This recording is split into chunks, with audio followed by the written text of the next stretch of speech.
Let's discuss this further with political analyst Professor Sethulego Matebisi from the University of the Free State. Prof, thanks for your time. Is the ANC likely to lose support in this upcoming local government election because of the discontent in so many provinces around the candidate list?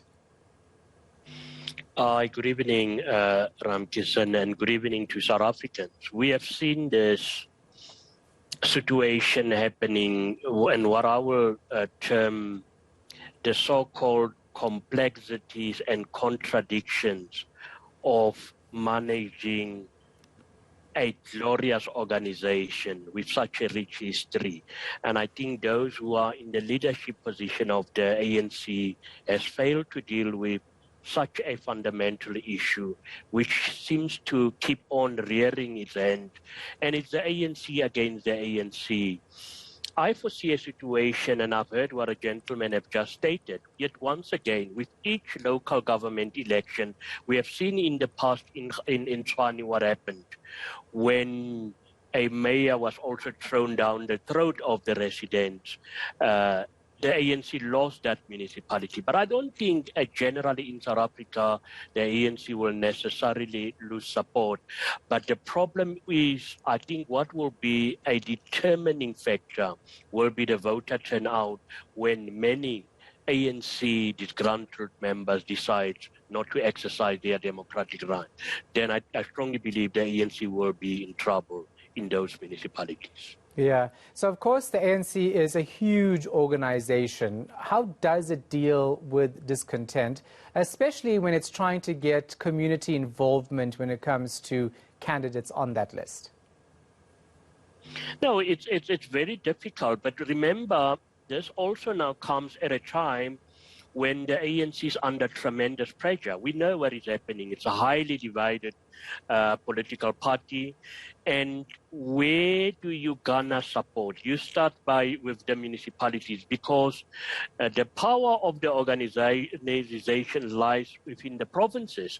And that's why it is even a huge problem when provincial delegates or delegates from the region are being sent to branches to oversee some of these processes. They themselves are conflicted because they've also got personal interest in the candidates that will be elected at municipal level.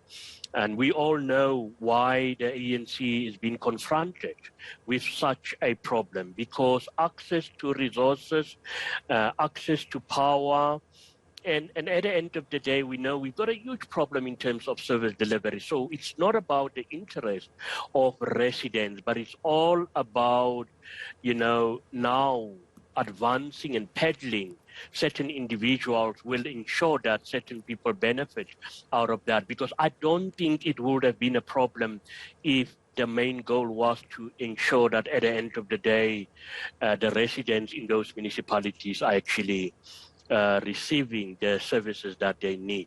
But it's all about power and access to resources.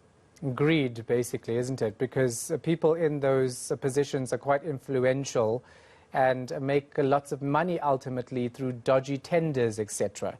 So let's talk about the issue of, how brutal this fight has become. Because you have instances in KwaZulu-Natal at branch meetings where you have drive-by shootings and 3 women are killed as a result. I mean, obviously, we can't link it to the fact that this is about the candidate list, but this was a branch meeting where they were discussing candidates as well. How desperate do you have to be to actually kill to be a candidate on this list or to get your preferred candidate on the list? Yeah, well, these are some of the sad outcomes of our political landscape post, the so-called democratic dispensation. In the past, I have seen it numerous times when a Secretary General of the ANC has made a public pronouncement, the members will heed that call. These days, we can see with the court cases that are being attended, it's actually a very chaotic situation. And that has led to a situation where everybody just does what he or she pleases. But the situation has become very, very dangerous to the extent that people are prepared to take up arms against their own comrades. Now, it's a very desperate situation, because the moment if you are going to take out bread out of the mouths of certain individuals, they will go and ensure that by all means that their opponents are removed. And this is what I would say a very sad situation in our democracy today. But the likelihood of a leader, whether it is at national, provincial, and even at municipal level, to lose his or her life over serving his own party, it's actually very high. And it is sad it is coming from the ruling party. And lastly, let's talk about the national leaders a bit more, because we hear from them quite often, urging their members not to be violent, to actually make sure that the process is legitimately done and carried out.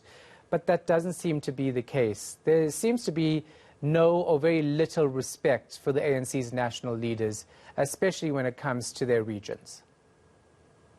Yeah, well, we should also ask, who are these national leaders? We had leaders that we thought at least they are the voices of reason.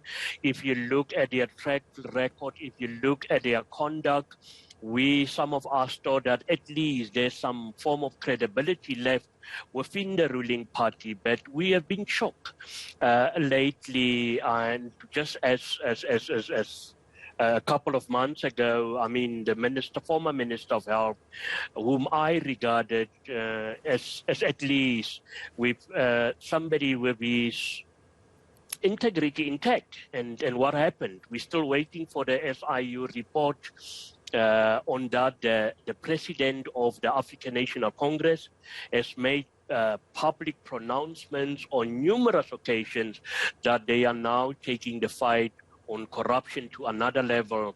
But this is not how you're going to deal with corruption.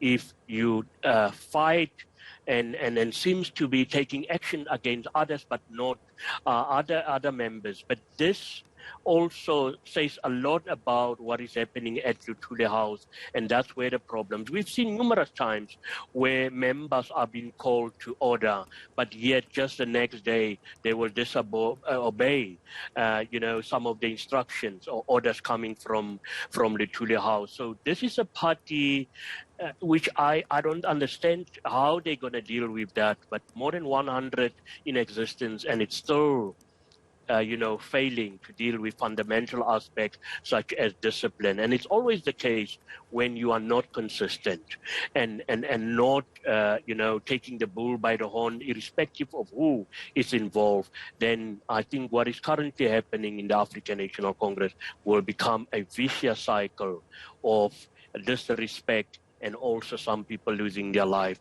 which is a very sad situation. So nice speaking to you. Thank you so much for your time. Professor Sethulego Matebisi from the University of the Free State.